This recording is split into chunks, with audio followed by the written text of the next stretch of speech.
tipik daraq tipli işçidir. O nə deməkdir? Çox sahələri bilir, amma heç birini dərindən bilmir. Hərəsindən biraz xəbəri var. Deyir, şirkətinə qayıdarkən ilk öncə funksiyalar arası maksimum dərəcədə təcrübə imkanı yarad. Funksiyalar arası layihələr qur. Qoy insanların belə bir şansı olsun ki, fərqli komandalarda işləsinlər. Deyir, bax, sən necə öyrəşmirsən? Hal-hazırda şirkətində maliyyəçini maliyyə təliminə göndərirsən, marketoloqu marketinq təliminə göndərirsən. Amma çalış, ikinci sahəni də inkişaf etdir. Analitikanı, datanı, bəlkə satışı, bəlkə marketinq kanallarını bir sahə ilə məhdudlaşdırma.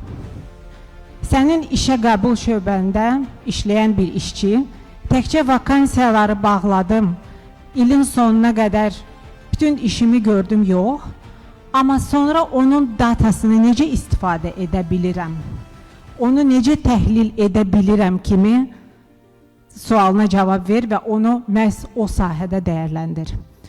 Sən birbaşa ekspertizanı yox, amma inteqrasiyanı dəyərləndirəndə sən istər-istəməz işçini daha da inkişafa yönümlü edəcəksən. Tapşırıq vermə. De ki, get bunu sistemli, kökündən həll et. Və bu tapşırığın verilməsindən çox fərqlənir. Çünki hər bir problemin həlli üçün bir neçə tərəf lazımdır şirkətdən.